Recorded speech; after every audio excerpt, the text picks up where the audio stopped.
Gulliver's Travels.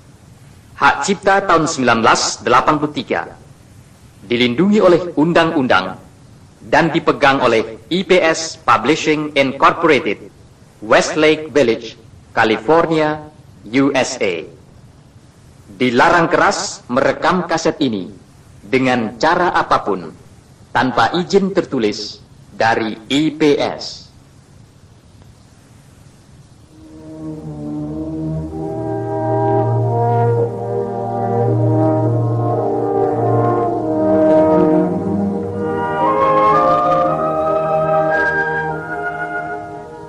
Gulliver's Travels, Part 1.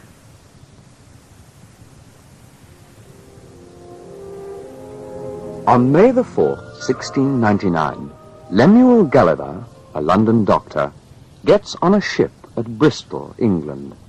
He is the ship's doctor. Happy sailing, Gulliver. Thank you. I hope this will be a great adventure. The ship sails into the South Seas. During the first few weeks, nothing exciting happens. Why didn't I stay in England? Nothing exciting is happening here. Suddenly, A storm is coming this way! Lay down the sails. the storm hits the ship. The ship hits a big rock.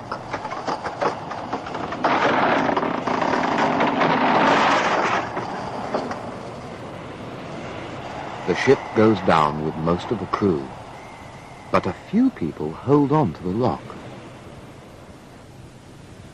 As the storm ends, one of the ship's lifeboats drifts by.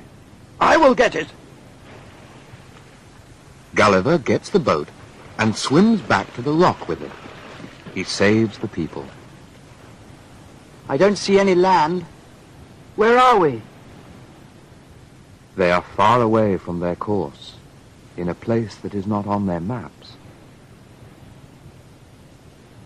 They drift for days. Another storm is coming.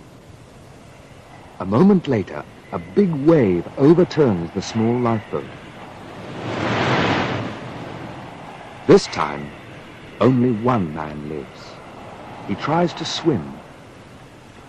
He fights against the waves, but he is tired and weak. He can't swim much farther. He's afraid he is going to die, but suddenly, his feet touch bottom. Can this be possible? He stands up. Far away, he sees the shore. He walks toward it weakly. He is very tired when he finally reaches the shore, and he falls on the beach. Gulliver sleeps. He has no idea that he is going to have an amazing adventure. He is going to meet some very strange people, the tiny people who live on the island of Lilliput, people only 6 inches high. From the trees near the beach, a surprised Lilliputian sees the huge thing on the beach and runs back to tell his friends. There's a whale on the beach. Come quick. They get close to Gulliver, but they stop because they're afraid. It doesn't look like a whale. Let's go closer. Then what can it be? Look, it has arms. I think it's a giant. And legs. He'll kill us when he wakes up. We must report this to the Emperor right away. Quickly, one of the little men runs to the capital. A great giant is lying on the beach. You must send soldiers to fight him. A giant? That's silly. But the Lilliputian keeps talking about the giant. Go to the beach with the man. Find out what he's talking about. It really is a giant. We have to tie him up before he wakes up. They push pegs into the ground. Then they tie ropes tightly to the pegs. Hundreds of soldiers have to work on the giant. They even tie down his hair. When they feel safer, the tiny people wait for the giant to wake up. Gulliver begins to move. Slowly, he opens his eyes and tries to get up. I'm tied down. How did this happen? Meanwhile, the Lilliputians want a close look at Gulliver. They run up and down his body. For a moment, he is surprised. Then he shouts. Ah! And the Lilliputians run away in terror. Their terror grows as Gulliver pulls one arm free from the ropes. The soldiers get ready to attack. The tiny arrows hit his face.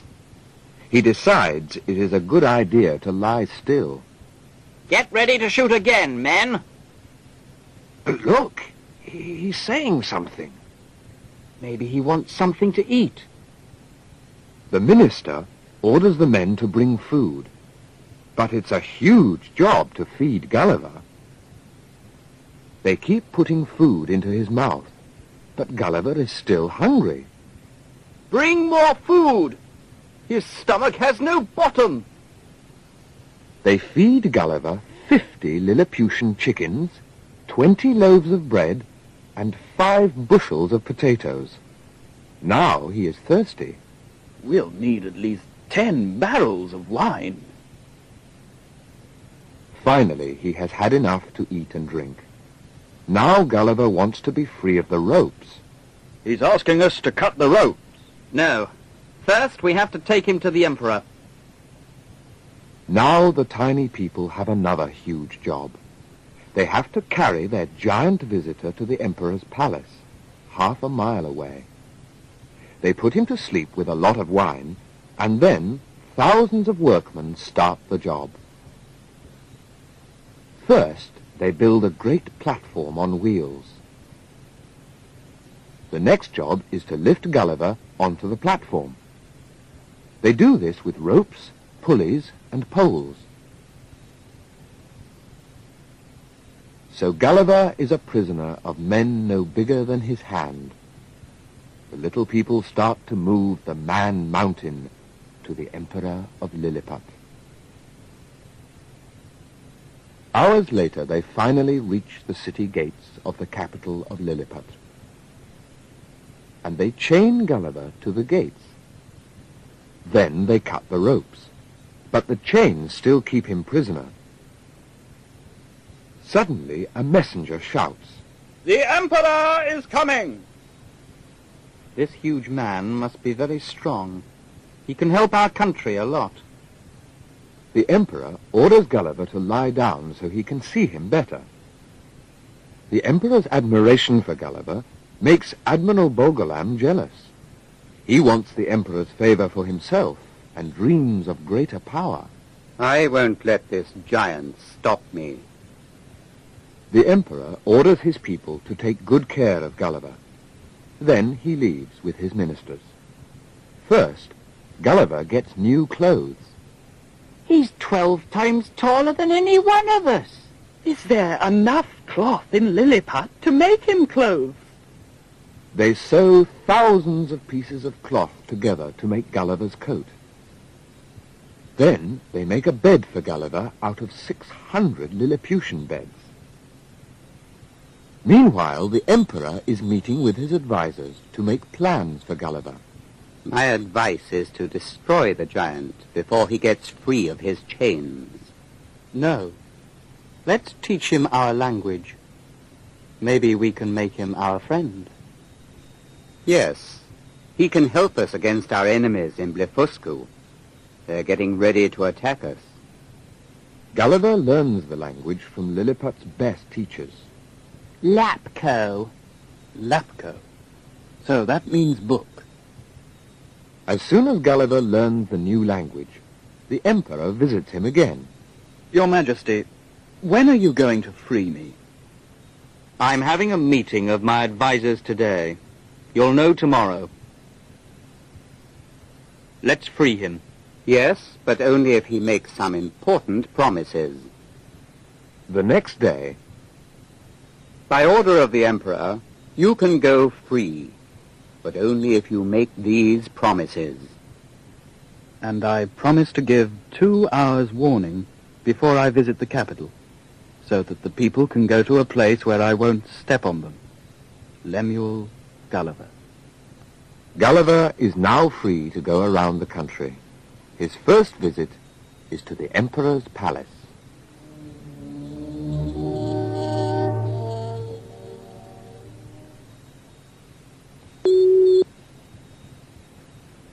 That is the end of part 1. Part 2.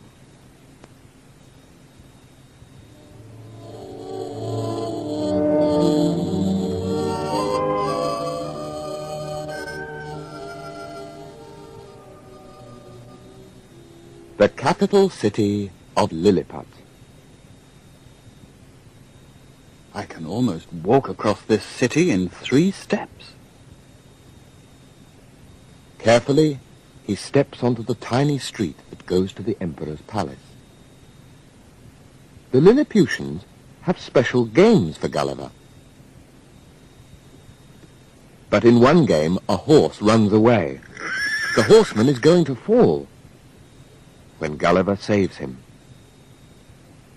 I am Galbrew, Secretary of the Emperor's Cabinet. You saved my life. I will be your friend forever. You saved Galbrew. Thank you. But now I have a bigger job for you. To save our country. But as Gulliver leads the soldiers, the jealous Admiral Bolgolam watches. This Gulliver is becoming too powerful. I must stop him. The Admiral thinks of a plan. We have to destroy Gulliver. There's only one way to do it. We must make the Emperor think that Gulliver is an enemy of Lilliput. Here's my plan. Before the Emperor freed him, the giant made some promises. We'll make him break one of those promises. Tomorrow morning, you go to his house wearing the clothes of the Emperor's messenger. Tell him the Emperor wants to see him right away. That's a good plan. If he follows the order, he'll break his promise to give 2 hours warning before he visits the capital. The Emperor orders you to come to him right away. It's a great emergency. Oh no. Maybe the Blefuscuans are attacking. I'll go right away. As Gulliver gets near the city, Look, the Man Mountain is coming. But he didn't give us 2 hours warning. I'll tell the palace. We'll have to call the army to stop him. Why is he doing this? soldiers with poisoned arrows stop Gulliver at the city gates. But the Emperor wants to see me. Gulliver has no time to explain. He has to go to the Emperor. But the Emperor sent a messenger. He ordered me to come. You broke your promise. You were trying to destroy the capital. I didn't send any messenger. You see, he's a traitor. He has to die. Take him out and kill him with poisoned arrows. Gulliver can't run away to stop the soldiers because they'll shoot if he moves. Ready! But before the Emperor orders them to shoot, Your Majesty, the Blefuscuan fleet is coming. Their ships are on their way to our shore. Call out the army. the soldiers forget about Gulliver and he escapes. But before the Lilliputian soldiers are ready, the Blefuscuan fleet lands an army. The soldiers come onto the beach. The Blefuscuans have to stop. But other Blefuscuan soldiers are coming from behind Gulliver. The soldiers shoot. Gulliver is afraid the arrows will hit his eyes. He gets his glasses and puts them on. The Blefuscuan army tries to run away, but the Lilliputian soldiers are right behind them. The Lilliputians make the invaders prisoners. Once again, Gulliver is the hero of Lilliput. He receives the country's highest honor. But the war isn't over yet. Our spies report that Blefuscu is sending a great fleet against us. The Emperor meets with his advisors. I, Bogalam, will lead our fleet against the Blefuscuans. But our fleet is too weak. I can stop them. The Man Mountain starts for Blefuscu's naval base. 800 yards across the water is Blefuscu. Its fleet of 50 ships is ready for the next day's invasion. Walking and swimming, Gulliver reaches the enemy ships. He ties a rope to each ship. Then he ties the ropes together and pulls all of the fleet back to Lilliput with him. Early the next morning, The river is overflowing again. It will flood the towns. every year we have a terrible flood. We can't stop it. I will stop it. Order your workmen to make a shovel, 15 times bigger than this, and tell them to work fast. Finally, How can he stop the river? What is he doing? Gulliver finishes the job. He makes a new riverbed, and he changes the course of the river. Again, the Emperor honors the Man Mountain. From now on, we will call this river Gulliver River. This new honor makes the jealous Bolgalam even angrier. He is still dreaming of new conquests to win the Emperor's favor. So he persuades the Emperor to send a fleet against Blefuscu. The Emperor likes this dream of conquest, and Bolgalam wants to be commander of the fleet, but the Emperor calls for Gulliver. You sent for me, Majesty. Yes. You can help Lilliput again. We want to conquer Blefuscu. But, Your Majesty, we have a peace treaty with Blefuscu. That's true, but What is a treaty? It's only a piece of paper. We must conquer other countries to have more power. But Gulliver refuses to help in the invasion. It's wrong to invade a friendly country. We are at peace. So, without knowing it, Gulliver is helping Bolgalam's new plan. maybe Gulliver is right. Why is Gulliver trying to persuade you not to invade Blefuscu? Maybe he's turning against us. We shouldn't listen to an enemy. But Bolgalam persuades the Emperor that Gulliver is wrong. Very well. Get the fleet and the army ready for an invasion. Secretly, Bolgalam gets ready for the attack. But before he begins the invasion, he wants to make sure that Gulliver won't stop him. He plans to persuade the Emperor to kill the Man Mountain. A friend brings him news that will help. Your chance is here. I just learnt that the Blefuscuan ambassador is going to visit Gulliver tonight. That's good news. I'll go there to watch. That night, Here comes the ambassador. We'll watch through the window. Be careful now. Gulliver is happy to meet the ambassador. He doesn't know that two spies are watching him carefully and planning to destroy him. The ambassador admires Gulliver's watch. To be friendly, Gulliver gives him the watch as a souvenir. The ambassador wants to be friendly too, so he promises to bring Gulliver some gold coins the next night as a souvenir of Blefuscu. Bolgalam is very happy to hear this. He runs to the Emperor and reports that Gulliver is selling military secrets to Blefuscu for gold. I can't believe it! Shouts the Emperor. I'll show you Says Bolgalam. tomorrow night.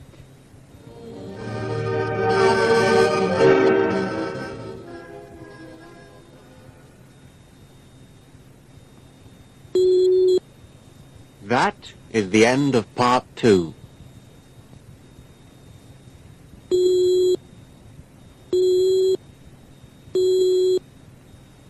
Mohon perhatian. Mohon perhatian. Bagian ketiga, part 3, dilanjutkan pada permulaan side B.